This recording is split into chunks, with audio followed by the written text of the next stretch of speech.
Thank you so much, everyone, for joining us this afternoon.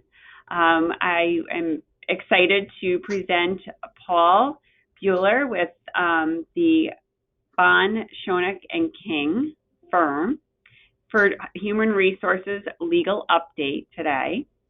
Before we begin, just a couple of reminders. If you get disconnected at all during this webinar, please let us know immediately that you are disconnected, and whether you have to get back on or you're having technical difficulties, you can do that by calling our office or by emailing us. Also, if you have questions during the webinar, please type them into the question box, and we will get to those at the end of the webinar. Paul is an associate with the law firm of Bond, Schoeneck and King. Paul regularly represents clients in a variety of complex labor and employment matters, including defending against actions in federal and state courts alleging violations of the Americans with Disabilities Act, Age Discrimination in Employment Act, Title VII of the Civil Rights Act, and wage and hour class action lawsuits, among others. He has successfully represented employers before the Equal Employment Opportunity Commission, Occupational Safety and Health Administration, National Labor Relations Board, the New York State Division of Human Rights, and New York City Commission on Human Rights.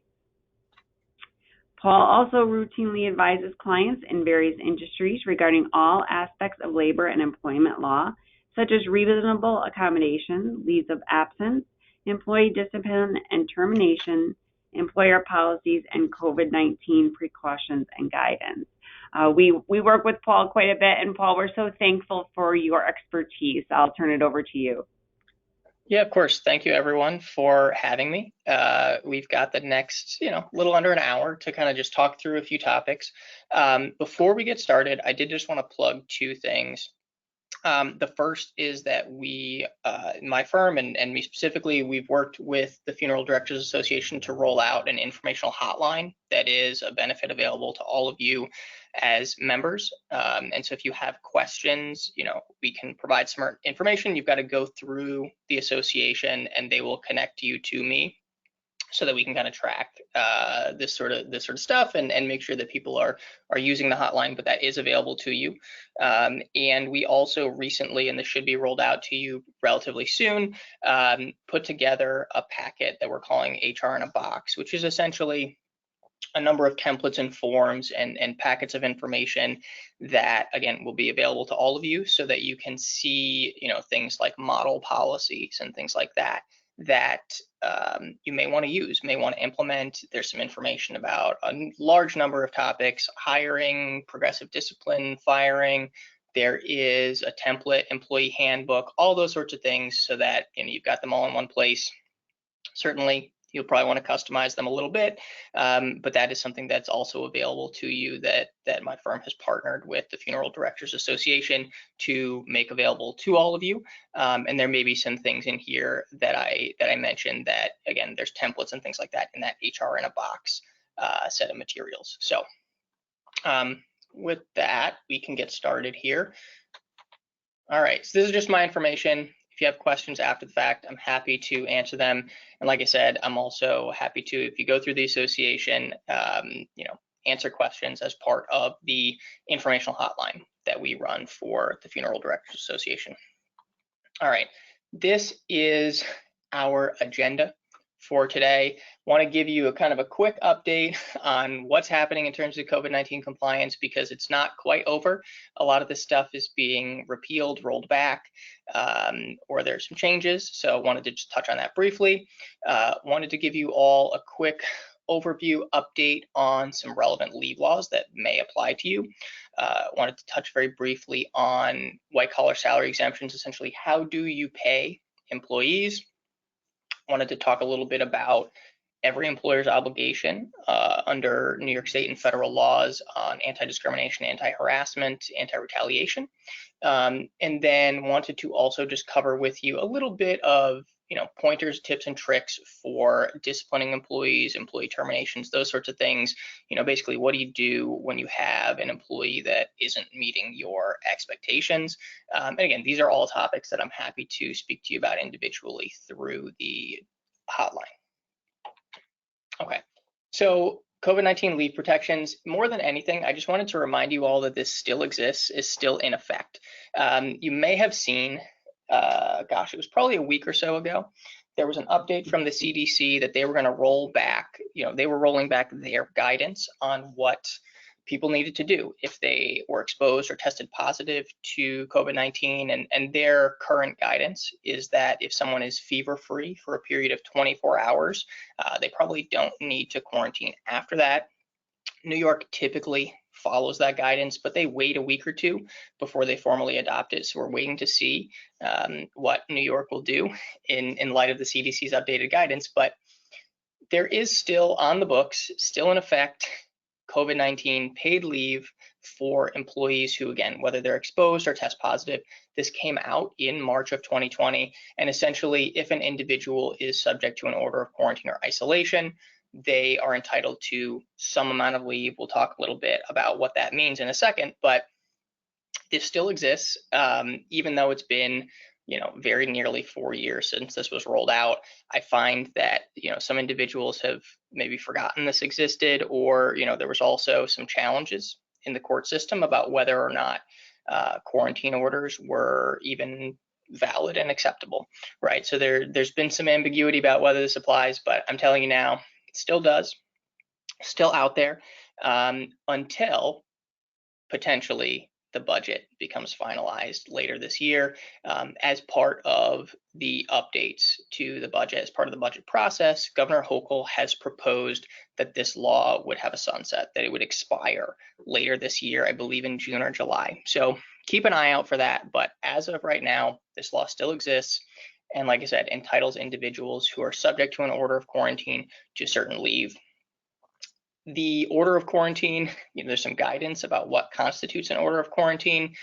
As far as the statute is concerned, it's not just, someone who decides they need to self-isolate. It's not, your physician telling you that you need to isolate, and employees typically can't create their own order. It generally is supposed to be an order from some governmental entity, whether that's the Department of Health, a local board of health, or government entity. That's been qualified a little bit, and that's why we have this note at the bottom of the slide here. The Department of Labor has said that a positive test result for COVID-19 constitutes, in effect, a quarantine order.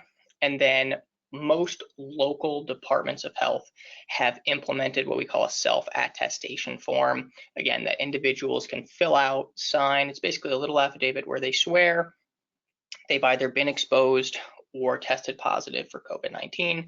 And as a result, we are supposed to treat them as if they are subject to an order of quarantine. Practically speaking, if this pops up and you have someone who's claiming that they tested positive or have been exposed, something like that, certainly you can ask some questions. And one of the things that you can do is, if it's a positive test, you can ask if they share a copy of their test result with you, especially if they got it at a testing center.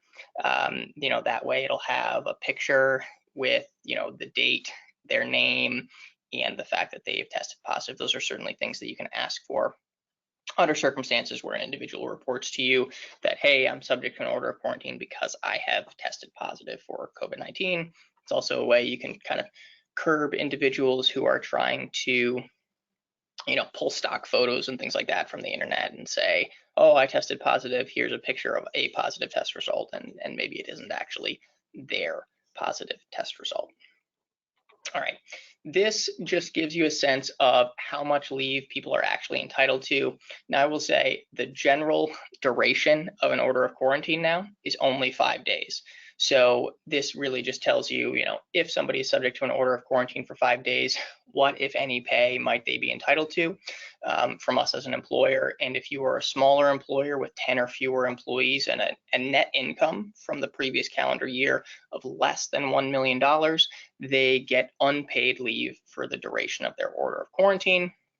And they can also apply for and receive paid family leave and short-term disability pursuant to your insurance programs, your insurance plans that allow them to have those rights. If you had a net income greater than $1 million in the previous calendar year, they can get up to 5 calendar days of paid leave. And again, that coincides with the duration of most quarantine orders these days. The same is going to apply for larger employers that have 11 to 99 employees. And then this category here at the bottom of more than 100 employees probably doesn't apply to anyone on this call, but even if it did, because most quarantine orders are now only 5 days, people are only effectively going to get 5 calendar days of leave. Keep in mind, this is also 5 days that they would have worked, right? So if you have a typical employee scheduled, say Monday through Friday, and they get a quarantine order on Wednesday, Wednesday would be day number 1, Thursday is day number 2, Friday is day number 3. They'll get paid for those first 3 days, but Saturday and Sunday will be days number 4 and 5. If they weren't scheduled to work, they're not going to get paid for that time. There's also been some guidance that came out from the Department of Labor that said individuals can only receive this pay a maximum of 3 times. The first time, it can be for any order of quarantine, whether they were exposed to COVID or they tested positive. For times number 2 and 3, it has to be a positive test. And if they are subject to a subsequent order of quarantine, a 4th, 5th, 6th time, they'll still be out of work during the period of their order of quarantine, but there's no pay obligation. You just have to essentially hold their job open for them for those 5 days, let them return the following week to work. Okay, again, just a couple reminders here. The statute prohibits discrimination or retaliation. Because an employee took this leave, they have to come back to their previous position. If individuals are being paid pursuant to the statute, we can't take that out of their PTO, we can't take it out of their sick leave, and we basically have to treat them as if they had not taken this leave. That also means, let's say this employee was going to get in trouble, they were going to be laid off, they were going to be disciplined already prior to them taking this leave. You can still do that, again, as long as your motivation is not the fact that they took this leave. For individuals who are not entitled to any pay from you during this period of quarantine, they can apply for paid family leave and short-term disability through your paid family leave and short-term disability insurance plans. Every employer in New York is required to have those plans. And so if somebody comes to you and they are not entitled to any pay from you, you can allow them to apply for those things. In this one limited instance, they can apply for both simultaneously and receive both simultaneously, as long as they do not collectively receive more than $2,884.62 per week in total benefits. Very unlikely someone would hit those caps anyway, because most short-term disability plans provide for much lower benefits, and the cap for paid family leave benefits is only around $1,100 per week right now. So again, somebody comes to you, they have tested positive for COVID, you basically want to look at, okay, what are my obligations to these individuals? The statute still exists. Is this their first time, is their second time, their third time? Do they get pay from me? If not, can they, basically direct them that it's okay for them to apply for paid family leave and short-term disability benefits. So again, more than anything, just a reminder to let you know the statute is still out there, still exists. And in the coming weeks, we may know a little bit more, because Governor Hochul has proposed that this law would end sometime in June or July this year if her proposed budget is approved. Okay, some other non-COVID-19 leave protections I wanted to mention to you all. The first is family and medical leave, FMLA. I don't know if anyone on this call would fit into this category, but let me just give you a quick update. If it applies to anyone, you'll know, and if not, you'll know very quickly that this doesn't apply to you. So for an individual to qualify, for them to be FMLA covered, they have to work in a work site that has 50 or more employees employed by the same employer that all work within a 75-mile radius of that job site. So if none of you have 50 or more employees, this is not going to apply to your employees in any way. But if you have 50 or more and they all work within a 75-mile radius, then individuals may potentially be eligible for FMLA. And FMLA, to qualify, aside from this requirement that there be 50 or more employees in a 75-mile radius, individuals to qualify for this have to work for you for at least 12 months.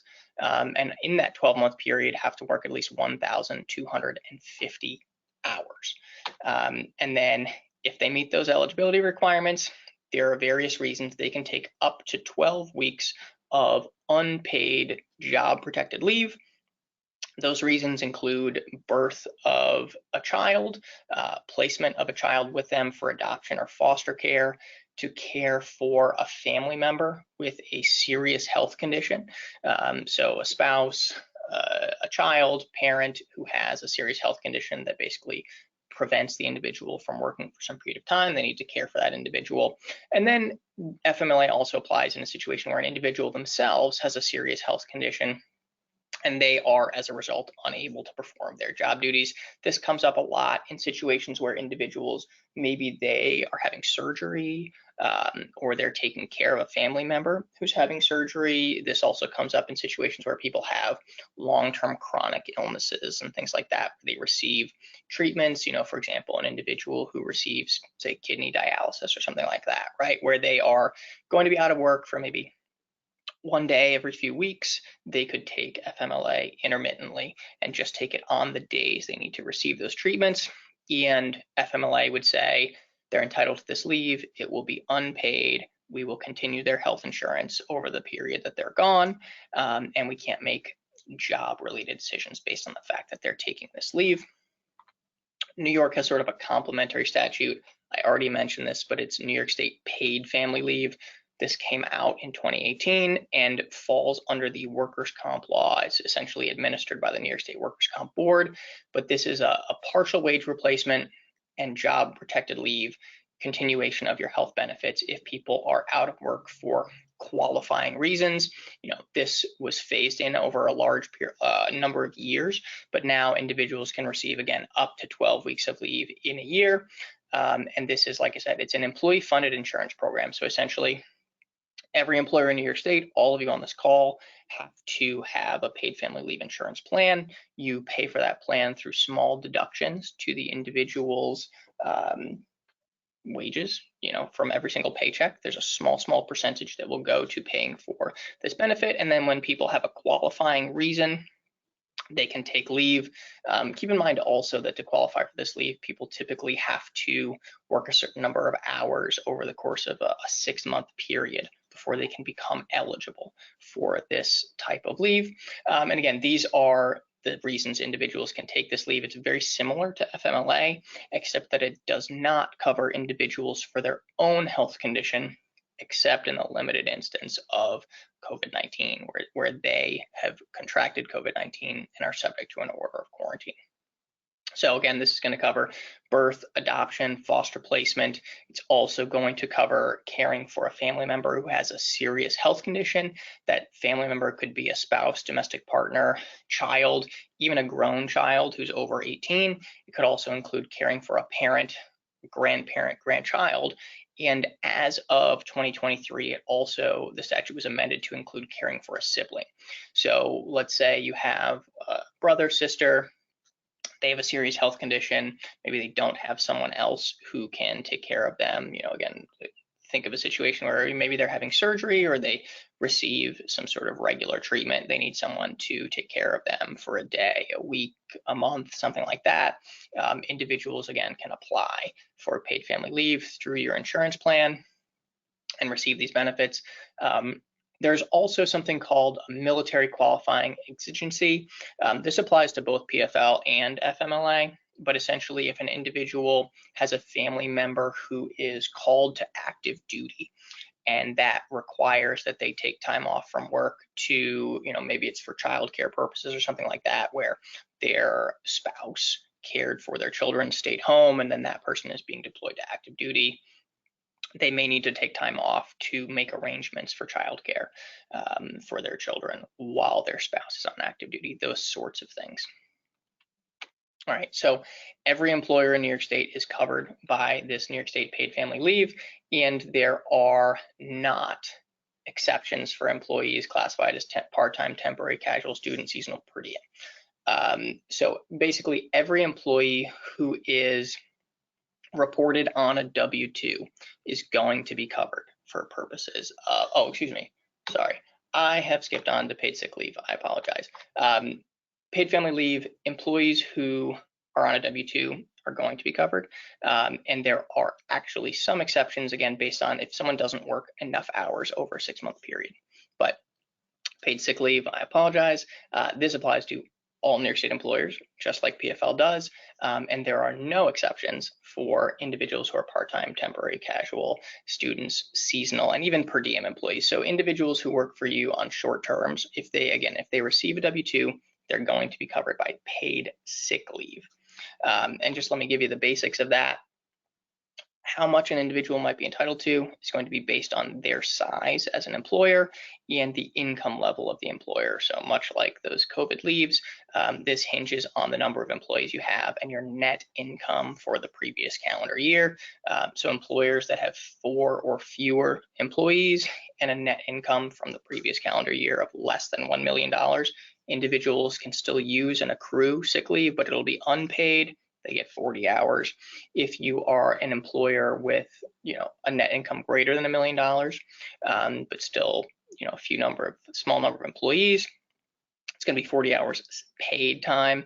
Employers that have 5 up through 99 employees, again, 40 hours of paid sick time. And for employers, large employers, 100 plus, individuals get paid time, but they can get up to 56 hours of time. And again, to determine the number of employees, just like to determine the net income, you look at the number of individuals who were there in the previous calendar year.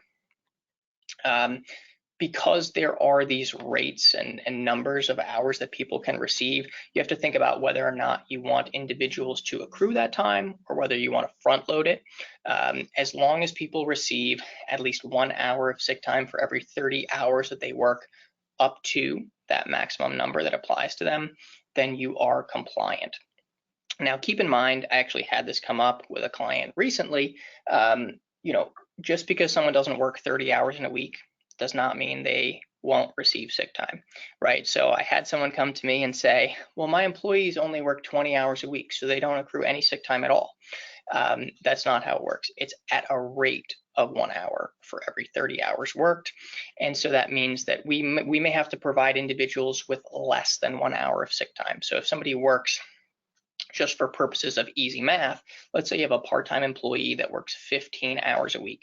They're going to accrue half an hour of sick time for that week that they worked because they worked 15 hours and they need to get at least 1 hour for 30 hours that they work. So again, easy math, 15 hours means half an hour. And those accrual increments can be as small as 5 minutes. So if you have an individual who works 40 hours a week, right, they're going to earn 1 1/3 hours of sick time every single week. Again, subject to those caps of 40 or 56, because they only have to accrue up to that 40 or 56 cap over the course of the year. And like I said, if you don't want to do the math and accrue it over time for individuals, you can also front load that time based on a calendar year, or if you use employee anniversary date, anything like that. In terms of using this leave, we'll talk a little bit about what the qualifying reasons people can take the leave are in a moment, but you can set the increment that individuals use the leave, right? So you can set that increment to be as large as 4 hours. You can set it to be as small as you want. You can do it as small as down to the minute. But what you can't do is if somebody's out for an hour, you can't charge them a full day. You can't charge them 8 hours of sick time.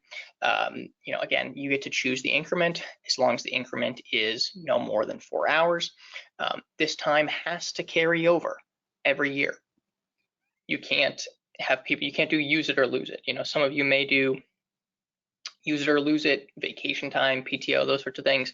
That's totally fine in the realm of vacation time, but sick time, the law says we have to carry it over every single year. So if somebody accrued 40 hours or received 40 hours this year and used none of it, those 40 hours are going to sit there. They bring them over to next year. They'll accrue another 40 hours. Now they've got 80 hours. What you can do instead, because you can't limit the carryover, you can put caps on the amount people use in a year if you want to, as long as that cap is at least the 40 or 56 hours, whatever individuals can accrue over the course of a year. As long as that is the cap, and the cap is no smaller. The cap can be larger, but no smaller than those numbers. And that's kind of how you can work your way around if an individual doesn't take any sick time at all, and you just can't, your business cannot afford having someone take, for example, 80 or 100 hours of sick time in a given year. Keep in mind also that this time does not need to be paid out when people leave, if they're fired, they quit, anything like that. And again, as part of the HR in a Box materials, we do have a template policy in there that covers all of this. And there are different options that you can customize so that you can decide, what should I do? What do I want to do with sick time? People had to be available to actually use this time starting January 1st of 2021. The time had to start accruing in September of 2020, and so that allowed people a period of time to accrue it so they could build up a balance of sick time before they actually started using it. And then had to become available for use, like I said, January 1, 2021. People can use this time as soon as it's accrued. So let's say you have a new employee who started last week. If they are front loaded 40 hours of sick time and they're sick today, they can use that time, even if they've just accrued the time. Let's say they accrued one single hour and they need to come in late to go to a doctor's appointment. They can use that as sick time. And this here up on the screen is just a list of reasons that an individual might use sick time. These are the statutory required reasons we have to allow people to use sick time. So things like their own personal illness, the illness of a family member, diagnosis, care, or treatment of any sort of illness of themselves or a family member. And this could be as simple as an employee calling in and saying, hey, I'm not feeling well today. I've got a fever. I need to stay home. It could also be as simple as, hey, you know what? I've got a doctor's appointment, or my kid's got a doctor's appointment. My spouse has a doctor's appointment, and I need to bring them because they can't go themselves. Simple things like that are all going to qualify. And then also absences from work for reasons related to the individual or a family member being the victim of domestic violence, a family offense, sexual offense, stalking, or human trafficking. This doesn't tend to come up very often, but in theory, if an individual were the victim of some sort of family crime, and they needed to, for example, go meet with the district attorney and say, hey, I've been the victim of this crime, can you press charges against this individual? Those are things that might qualify. Or if there has been some sort of domestic violence situation and the individual needs to move their family, basically, if they need to find a new home, find a new school for their children, those sorts of things. Those are all reasons that someone could actually use sick time, even though it's not really illness. It's because they have been the victim of some sort of family offense, domestic violence, sexual offense, stalking, something like that. All right. So like I said, this time has to accrue over time or be front loaded, and it has to carry over to the following year. You do not have to pay this out at the end of someone's employment, whether they quit or are fired. You also, there may be times when you want to see documentation substantiating that the individual is actually sick or they are not lying to you. You can request things like doctor's notes, or, if it's not a medical issue, if it's, one of those where they've been the victim of some sort of family offense, a written attestation saying that they needed to use the leave and this was the reason. You can ask for that, but you can only ask for it if they are going to be out or have been out for at least 3 consecutive work days or work shifts. So if you have an individual who's out Thursday, Friday, they didn't work, they're not going to work Saturday, Sunday, and then they're out again on Monday for the same reason, now you can say, hey, I need a doctor's note. Or if they come to you and say, hey, I want to use my sick time, I'm having this procedure, I need to be out for a week, you can ask for medical documentation. But if they call in today and just say, cough, cough, I'm not feeling well, I'm not going to be in, and they're going to be in tomorrow, they're using sick time, we can't ask for medical documentation to substantiate that. All right. So moving on from paid sick leave, I also wanted to mention for you, there are some laws, New York and federal, so the Americans with Disabilities Act and New York State human rights laws, that allow individuals what we call reasonable accommodation. So if they have some sort of underlying medical issue and they need some sort of workplace adjustment, this may, they can come to you and say, I've got this issue and I need X because it will allow me to do my job. even in situations where people have exhausted all their other leave entitlements, whether it's sick time, whether it's PFL, FMLA, something like that, if they need to be out due to their own personal health issues, they may be entitled to what we call leave as a reasonable accommodation. And you have to go through, unfortunately, a very fact-specific analysis with each individual who comes to you. So to give you an example, we have one up here on the screen. So we have Miriam. Miriam had surgery to remove a tumor from her hip earlier this year. She used FMLA, but she's used it all up. So she's scheduled to come back to work in a week, and a week before returning to work, she calls her supervisor, says, hey, my doctor told me that I need at least 3 more weeks. I know I'm scheduled to come back in 1 week, but my doctor told me I need at least 3. What would you do in that situation?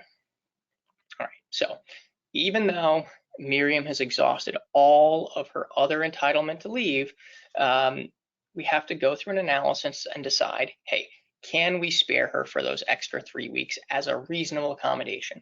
And the answer is probably yes, unless there is some what we call undue hardship, some specific reason that it would be detrimental to our business that we can't allow her this extra time. Again, this is going to be a fact-specific inquiry every single time it comes up. But if somebody comes to you and they don't qualify for FMLA, they don't qualify for any, they've used up their paid sick leave, they don't have anything else available to them, it doesn't mean they're out of luck.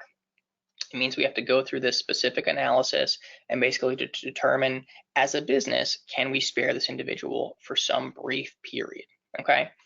And in those situations, we can require that they provide us with medical documentation, again, to substantiate the fact that they're going to be out, what's the reason they're going to be out, and for how long, because we do get to ask medical questions consistent with what we call business necessity. So questions about things like, how long are you going to be out?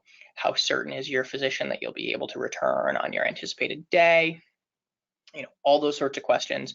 And even in situations where the individual may be able to come back, but may have some specific limitations, like I can't lift more than 50 pounds for a week or 2, even after I return, I can do all my other job duties, but for a week or 2, can't lift heavy objects. And then after those 2 weeks, I can lift heavy things, right? So, we get to ask all those questions to kind of understand, how long is this person going to be out? Can we spare them? And if they have these other restrictions, can we accommodate those things? Can we allow them to do their job duties, but modify those job duties just a little bit so that they can do their job when they return and kind of ramp back up to be doing everything that they should have been doing the whole time? All right. We call that process, that back and forth discussion, the interactive process. And so essentially an employee comes to you and says, hey, I have this medical issue, I can't do X, Y, and Z. That's when we get to say, okay, what's going on? What restrictions, what limitations do you have? What do you need? And then you as the employer get to evaluate what you can provide, whether it's leave, whether it's, again, modifying their job duties so they don't have to lift heavy things for a week or 2, those sorts of things. Keep in mind, there are confidentiality requirements surrounding this information. So if an employee provides you, and this is going to be broadly true, if an employee ever provides you with a medical note of any kind, you have to keep that in a separate medical file and treat it as confidential, and limit access, whether that means putting it in a separate file on your desktop computer because they emailed it to you, whether that means putting it in a locked file cabinet separate from your other records and those sorts of things. Doesn't make a practical difference, but you do have to maintain that information separately and confidentially. And you also cannot inform or should not inform their coworkers, their supervisor about that sort of information. You can tell the people that they work with if they have some sort of restriction and may need some assistance, but you can't divulge their medical information to their coworkers, to their supervisor. You can only provide the limited information those other individuals need to know. So for example, somebody comes to you and says, I need to be out for a week to have surgery, and then the week I come back, I can't lift more than 50 pounds for that first week. You can tell their coworkers, hey, this individual is going to be out for a week. When they come back, I need you to help them with any of the heavy lifting. That's the type of information that you could share with those individuals, but you don't need to tell them, oh, this individual is having surgery, or here's what their condition is, and here's the reason they're going to be out, all of that. It's just as simple as, hey, they're going to be out for this period of time. When they come back, they may need some help with XYZ. Okay. All right. So there are some other leave laws that I just wanted to flag for you, make sure that you're aware of. Again, these are all covered in those HR in a Box materials, so you'll get a sense of what are your obligations to various employees under these laws. The first is voting leave. Individuals who don't have sufficient time outside of working hours on election day to vote. And what that means is if they don't have at least 4 consecutive hours off work where the polls are open so that they can vote, they may be entitled to up to 2 hours of paid leave from work in order to go vote. You as the employer get to choose whether they take that time at the beginning or end of their workday. There are other leave entitlements for things like bone marrow and blood donation. That's only going to apply to employers that have at least 20 employees. And again, this is all laid out in those HR in a Box materials. But if an employee comes to you and says, "Hey, I want to take a few hours off because there's a blood drive and I want to donate blood," you may have to allow them to take some time off to do that, unpaid. But they can take up to 4 hours to go donate blood or bone marrow. There's also various leave for individuals who have been the victim of a crime. They've been subpoenaed as a witness to testify in court, or they need to serve on jury duty. So if an employee comes to you, you can kind of ask them some questions about what's going on, see if they qualify for any of that sort of leave. For individuals who have been, again, the victim of domestic violence, they may be entitled to leave related to their status as a victim of domestic violence. Is going to be unpaid. It's going to be a reasonable amount of time such that they could, for example, go receive treatment or something like that. If they need to see a therapist, to receive some sort of talk therapy as a result of being the victim of domestic violence. That's an example of a situation where an employee may be entitled to some leave based on their status as a victim of domestic violence, and this is a specific category all by itself. There are also leaves for individuals who are deployed to active duty on the military, or their spouse has been deployed to active duty in the military. There's also leaves for what we call voluntary emergency responders, and essentially if the governor declares a state of emergency, if you have individuals who work for you and they are also volunteer firefighters, volunteer EMTs, and those sorts of things, they may be able to take time off of work in order to respond to that state of declared emergency by the governor. The last one of these that I wanted to mention to you is lactation breaks. It's not exactly a leave, people can't take the whole day off, but there was a recent update to New York law about this. So essentially, if you have a woman who has recently given birth, I say recently, a woman who has given birth within the last 3 years, if she needs to take short breaks during the workday in order to express breast milk, if she needs to pump and save that milk to give to her children, she can take small breaks throughout the day, 20 to 30 minutes, and she can make up that time later in order to get her work done. Again, there is a template policy for lactation breaks in those HR in a Box materials, so you can get a sense of what are the entitlements. And if possible, we need to provide the individual with a private space in order to express breast milk. What that means practically is it doesn't need to be a dedicated room that's available all the time, but you need to have a private space with a locking door that this individual, if they need to take these lactation breaks, that they can use. And it should be in close proximity to running water, a refrigerator, and it should have an electrical outlet to the greatest extent possible in case she needs to use a breast pump, something like that. Okay. All right, so again, just wanted to highlight those leave laws for you. There are draft policies for every single one of these in those HR in a Box materials. And again, some are only triggered for employees who work for an employer with at least 20 employees. So some of these, for you smaller employers, you may be able to ignore these altogether and not provide leave even under these qualifying circumstances. Okay. I wanted to very quickly cover with you, because I think this applies to the large majority of you, white collar exemptions. And what white collar exemptions are, if your employees meet certain tests, you can pay them a salary and you don't have to pay them hourly with overtime. So let me give you a quick overview of what that means. there are three specific tests an individual has to meet in order to qualify for a white collar exemption. The first is salary basis, and what that means is they have to receive the same pay every single week in which they work. So when you pay an individual, let's say that they earn $1,000 a week, if they work during that week, they earn $1,000. That number shouldn't fluctuate. There's ways to give people extra compensation like bonuses and things like that, but they have to earn at least that baseline every single week. There's also what we call the salary threshold. I've covered that on the next slide, so you'll see that in a moment. But in order for someone to be paid a salary, they have to earn at least a baseline minimum dollar amount per week. There are also what we call duties tests. There are a number of them, but there's three main ones: executive, administrative, and professional. I've got all of them up on the slide here. The one that is most applicable to all of you is the professional exemption.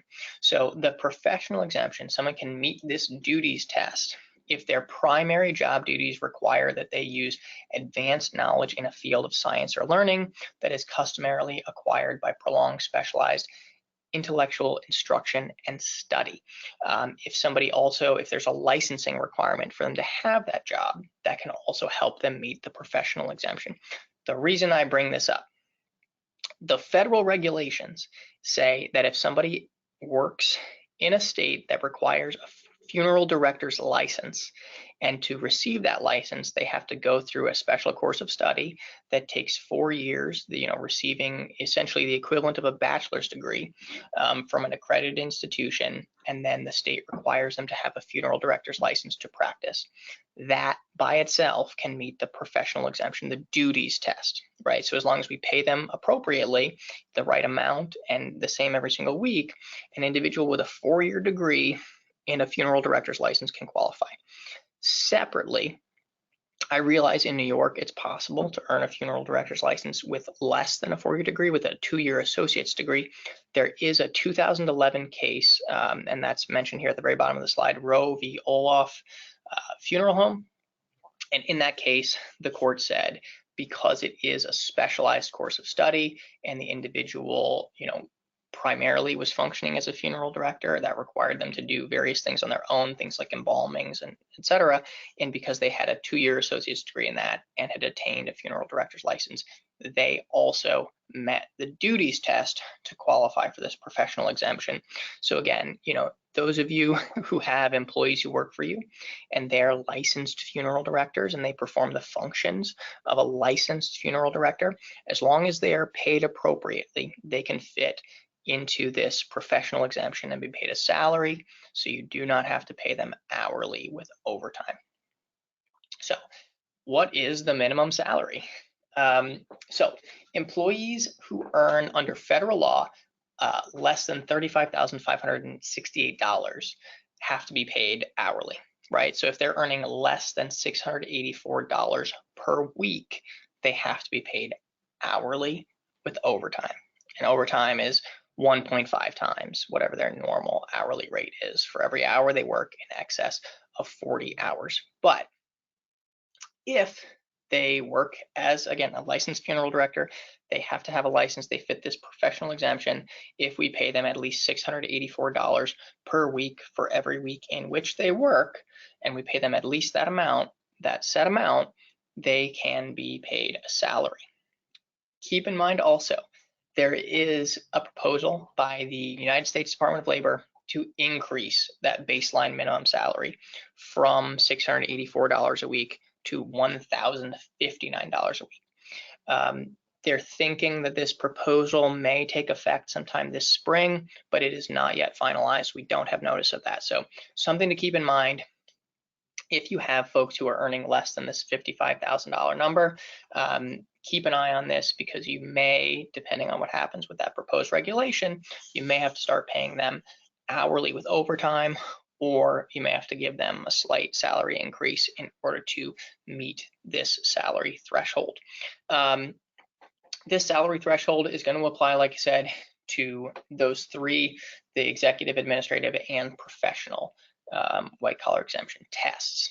There is separately a New York state law that works in exactly the same way, recognizes the same tests, but has its own salary thresholds that are quite a bit larger than the current federal one, but that does not apply to the professional exemption. The professional exemption under New York state law has no minimum salary and instead defers to the federal minimum salary.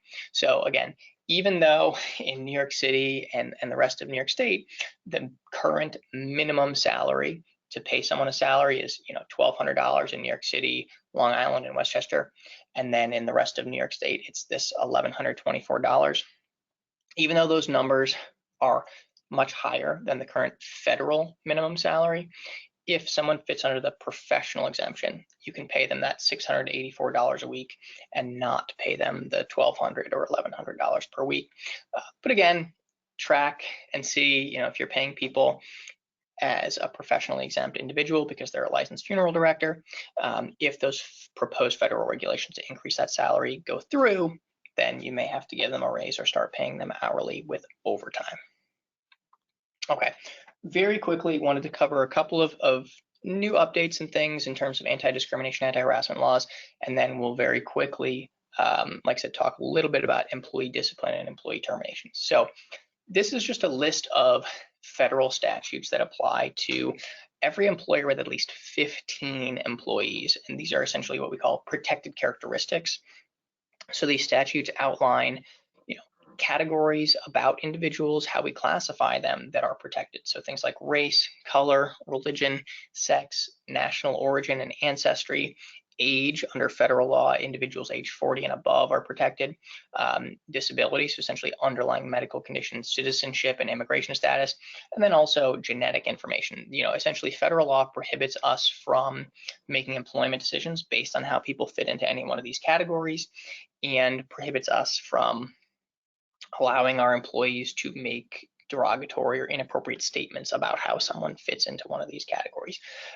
Keep in mind, every single one of you on this webinar fits into every single one of these categories in one way or another, right? We all have a race, we all have a color, we all are, we have a national origin, whether we're from the United States or another country, we all have a national origin, we all have an age, whether we are over or under 40, makes no difference, we all have an age. And so every single one of you fits into every single one of these categories in one way or another. New York takes all those federal laws, consolidates them into one that we call the New York State Human Rights Law. And the New York State Human Rights Law is more expansive, right? So in terms of age, it protects individuals age 18 and above.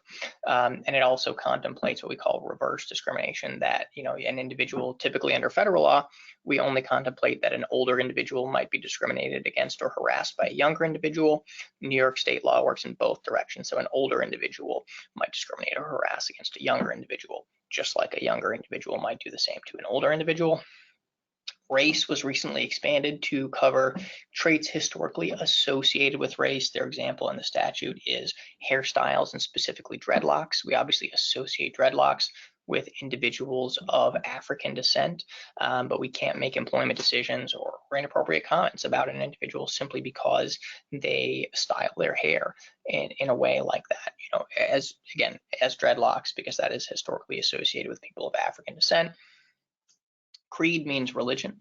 And then under New York state law, sex, sexual orientation, gender identity, gender expression, status of being transgender are all explicitly covered.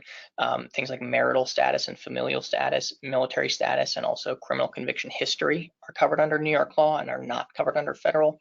And then we have what's called associational status. This is a little bit of a catch-all, but essentially we can't make employment decisions about somebody because of who they choose to associate with, whether it's a friend or close family member. If we have an individual who is friends with or a close family member with somebody, we can't take our prejudices against their close relation and attribute that to the individual and make employment decisions about it. There's also a couple of local laws that cover anti-discrimination, anti-harassment. Most importantly, the New York City Human Rights Law. For all of you folks who work and operate businesses out of New York City, these are, again, the protected categories covered by New York City law. The sort of most recent addition to this is height and weight. Was added in November of last year. So again, we can't make employment decisions based on individuals' height and weight. And we also can't or shouldn't be making comments, inappropriate comments about height and weight. So, if an employee comes to you and reports that one of their coworkers is making comments about their height and weight that they feel are derogatory, if you're located in New York City, the individual who's accused of making those comments, you got to understand, have they done this? What have they done? Do I need to address this with them in some way? Wanted to specifically mention to you sexual harassment because under New York state law, every single employer in New York, if you have even one employee, you are required to conduct annual anti-harassment training that covers sexual harassment. I would strongly encourage you to cover all forms of harassment and discrimination in that training, but at a bare minimum, you've got to cover sexual harassment in those trainings. And to your employees, you need to explain to them, as part of this training, what is sexual harassment? And it can include a couple of things. This essentially there's two categories of harassment. One is hostile work environment, and the other is quid pro quo. Quid pro quo is exactly what the words mean. There's some sort of contemplated exchange. So this would be an individual saying, hey, I'll give you a promotion if you go out on a date with me. One of the most extreme examples that I've seen in my practice, it was an individual who, a female employee asked her supervisor for days off, and he said, I'll approve your requested days off if you send me pictures of yourself getting out of the shower. So of course, as soon as we became aware that this happened, that supervisor was immediately fired for engaging in quid pro quo sexual harassment.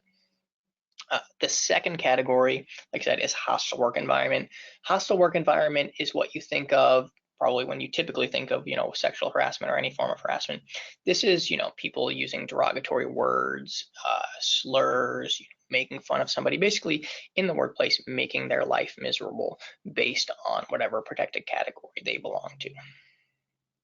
All right. For hostile work environment, basically the individual has to be treated differently because of their membership in a protected class, whether it's their sex, whether it's their gender, whether it's their race, age, whatever it is. The conduct directed at them has to be unwelcome, and it has to rise above what we consider a petty slight or trivial inconvenience. I don't expect any of you to know or remember those words or understand what they mean, but practically speaking, the statute was amended a few years ago to reduce the standard to this petty slight or trivial inconvenience standard, and it's intended to recognize that we as a society, individuals who live in New York, feel that as a result of a lot of these social movements and things like that, conduct that maybe was acceptable in the workplace 5, 10, 15 years ago is no longer acceptable in the workplace. So essentially they lowered the bar for what constitutes inappropriate conduct at work.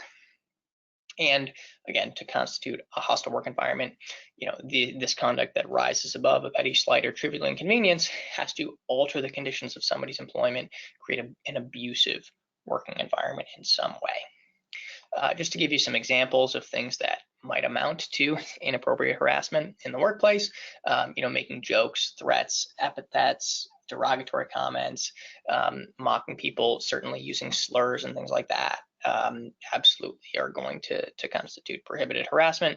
It could also be things like posters, photos, cartoons, drawings, graffiti, gestures. Just to give you an example, I'm working on a case right now where an individual was fired for making a Nazi salute.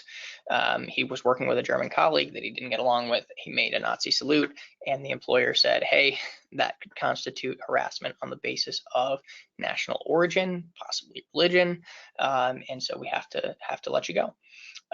Things like physical conduct, such as assault, unwanted touching, blocking movement, things like that. Sort of classic example would be something like a sexual assault. Of course, any sort of groping or grabbing is very likely to be considered sexual harassment. But even things like emails, text messages, social media posts, even if it doesn't happen during working time, can still be problematic. So again, all these things that I'm telling you are things that should be covered as part of a comprehensive anti-harassment, anti-discrimination training that you have to provide to your employees at least once per year. The final portion of that is anti-retaliation. And basically we have to, again, caution employees that if they are subjected to some sort of retaliation for engaging in protected activity, that's unacceptable. So we basically can't treat employees differently because they have raised an internal complaint or concern related to harassment, discrimination, or retaliation, raised a good faith report, participated in some sort of investigation or proceeding, whether it's in court, to the EEOC, Division of Human Rights, anything like that. We can't treat employees differently because they have done that. And again, these are all categories and information that should be covered in a comprehensive anti-harassment, anti-discrimination training that you conduct with your employees at least once a year. I want to just very, very quickly cover one last topic, and we'll open it up to questions. I'm going to cover this as quickly as I can so that you have as much time as possible to ask questions. But I want to mention for you that, legally speaking, in New York State, all employees are what we call at will. That means they can be let go for any reason or no reason at all, as long as we don't have an illegal reason. So, breaching an employment contract, or, a collective bargaining agreement, or, we can't fire employees because of their membership in a protected class, right? That's the legal standard. But practically speaking, I recommend that if you're going to let an employee go, that you have just cause. The reason I say that is if anyone ever questions your decision to fire an employee, they want to hear that you have a real justification for it. And in situations where you don't have a strong justification for it, whether it's a jury, whether it's an EEOC investigator, Division of Human Rights investigator, New York City Commission on Human Rights investigator, they're not likely to side with you if you don't have a good reason for why that individual was fired. So just cause, just as a very baseline, there's about 6 items that I'll put up on the screen here for you that kind of outline what is just cause. The first is we typically want to put employees on notice that there is some sort of rule, and if they break it, there may be consequences. That should be a reasonable rule. We don't want to just pick and make up arbitrary rules. If there's an individual who, before we discipline somebody, we should investigate and see, did they do what they're being accused of, right? And part of that is also gathering proof so that we can say, yes, we looked into this, there was a rule, they broke it, we know they broke it because, here's the smoking gun. These individuals all corroborated that it happened, or, someone accused them of sending an inappropriate text message, and here's the text message, right? So we want to have notice of a rule. It's got to be a reasonable rule. We want to investigate whether they did it, have some sort of proof that they engaged in that conduct. Equal treatment, and what that means is if 2 people break the same rule, they should receive the same consequence, right? If they break the rule in different ways, that could be a justification for treating them differently, but 2 people who engage in the same conduct should receive the same sort of penalty, same sort of treatment, same sort of corrective action, and that penalty should fit the crime. If you have these 6 things, you are very likely in a good position to discipline an employee. So what does that mean for you in terms of managing your employees? You want to make sure that you can manage employees' performance and evaluate their performance, and that if you are going to impose some sort of discipline, that you have just cause to do so.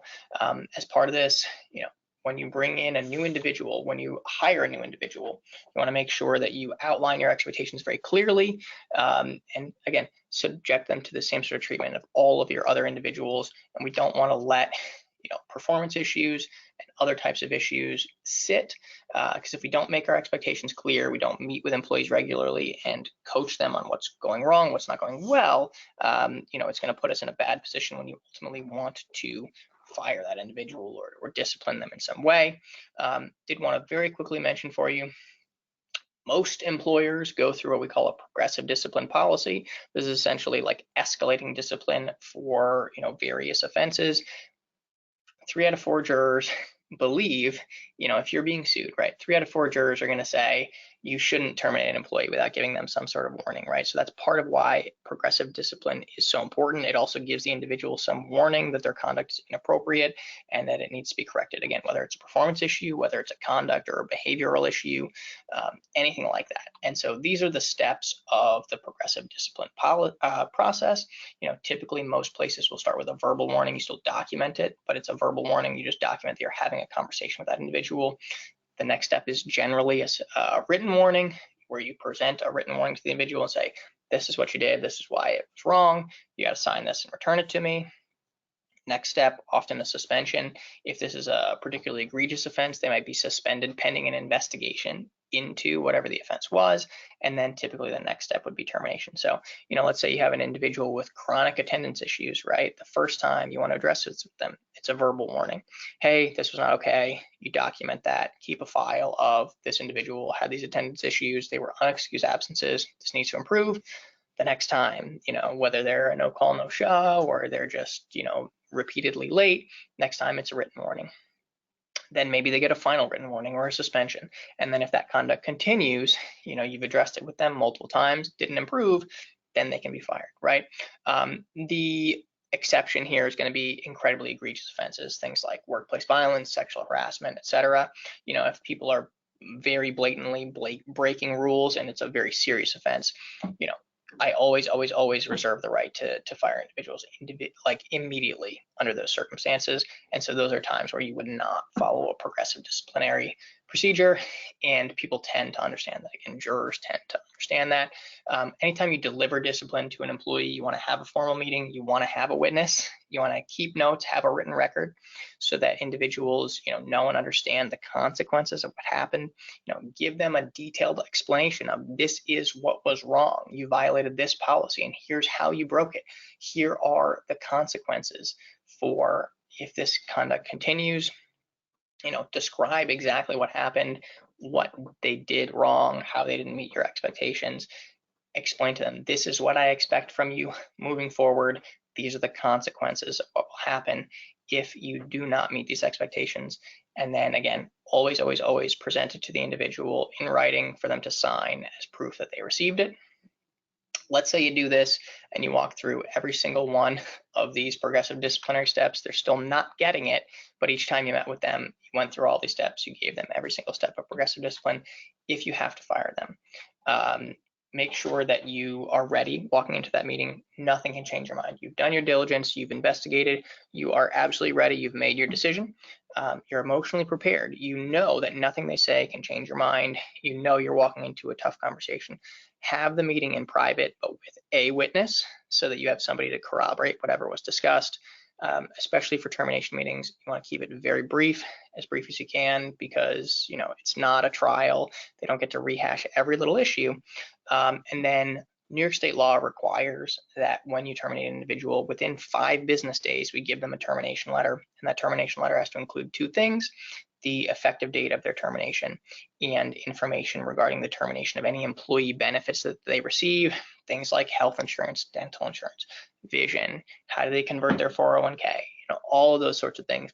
We have to give them that information as part of the termination process. So with that, thanks for having me. I'm happy to answer any questions. I know that Kelly has been monitoring sort of the chat. And so if there are questions, like I said, that you've submitted, I'm happy to answer them as best I can. Thank you so much, Paul. Yes, there are a couple questions. One funeral director said, we incorporated vacation time with sick time as PTO. Do we need to have separate sick time?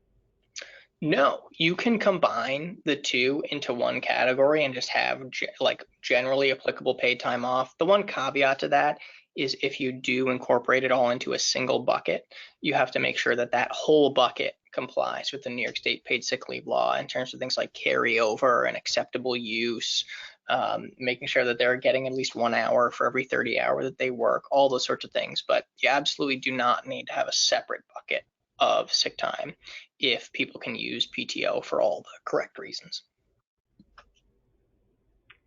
As far as COVID policies, if you have COVID, do you still have to take sick time? So it depends if they qualify for one of those paid leave entitlements, because they've tested positive and it's, their first, second, or third time that they've tested positive, they may be entitled to pay from the employer. If they're not entitled to pay, they can use sick time. They definitely cannot work. The orders of quarantine, there was some ambiguity about this in the courts for a little while, but orders of quarantine still exist, are still in effect. So if somebody tests positive for COVID, they have to stay home for 5 days. Okay. If an employee is visibly sick at work, coughing, sneezing, can they be asked to leave the workplace by the employer? Yeah, if you think that they are going to get other people sick, if they're visibly sick, I would typically start by offering them to go home. Say, do you want to go home? Do you want to take a sick day? I typically would start there, but if they're visibly sick, and it's going to be a problem, or you just feel like they're not in that instance capable of performing their job duties, you certainly can send them home. I typically like to offer it to folks first so that it's their choice. Okay, great. I'll wait another minute to see if anything else comes in. As we're on pause, I do want to just remind everyone, and Paul, you spoke about this in the beginning, we are bringing back HR in a Box. Some of you may remember it from years and years ago. Based on some conversations we have here and some inquiries we get from our members, we thought it would be a great resource. And we're so thankful to Paul and all his hard work as he helped us update it. Watch your emails, because we are going to be putting out an email next week and giving you information on how you can get your own copy. Also, for this webinar, you'll receive one CEU if you've been on the webinar for at least 50 minutes, 50. Please allow 7 to 10 business days for us to get that uploaded into your portal. One other question that came in addition to minimum pay, does free housing count towards the total? It can, but there are specific limits to how much can be counted towards an individual's pay. I don't know those numbers off the top of my head. I'd have to look, but there are circumstances when you can count, and this would be true of both salary, but also like hourly pay. Obviously there's New York State minimum wage, and depending on where you are in New York, it varies between like 15, I think like 17 or so dollars an hour. You can count housing and meals that are provided to employees as part of that minimum pay, but there's limits to how much you are allowed to count toward their pay. I just don't know those numbers off the top of my head.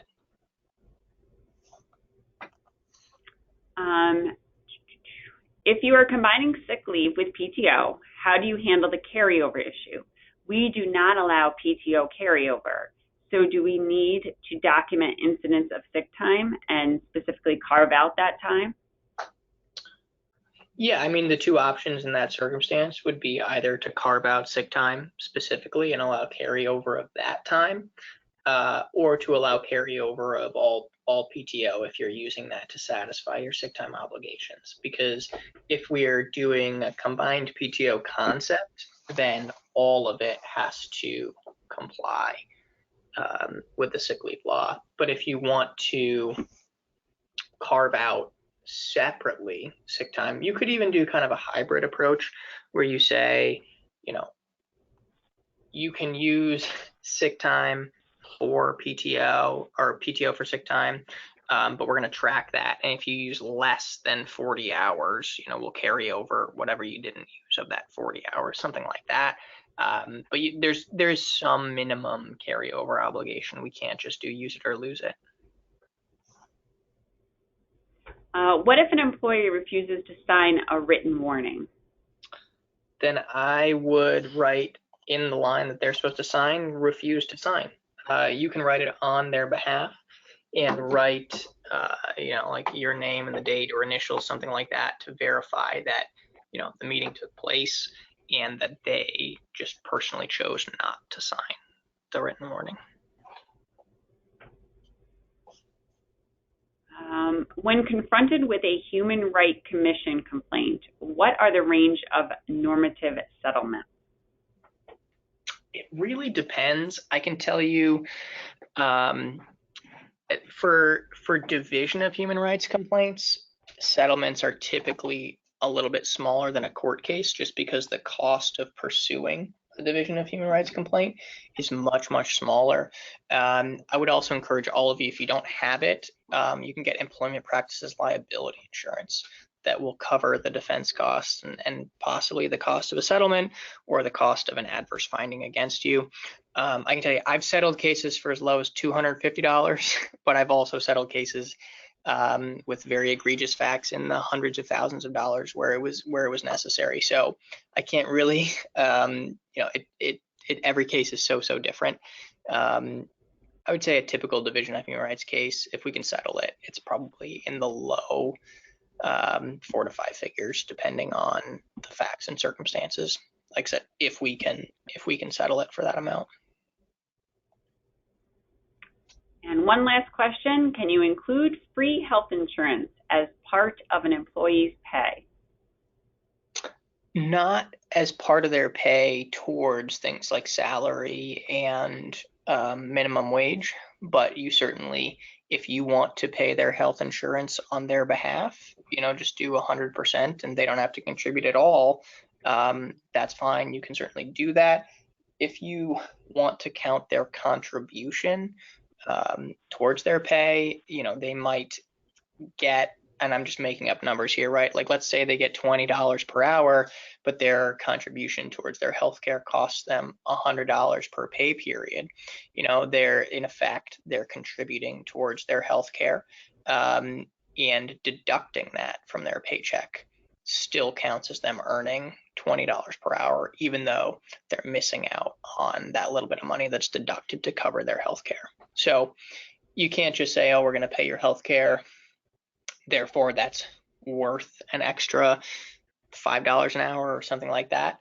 But in effect, it kind of ends up being the same thing. You say, again, pay them $20 an hour, but they have to pay towards healthcare, and that ultimately effectively reduces what they earn.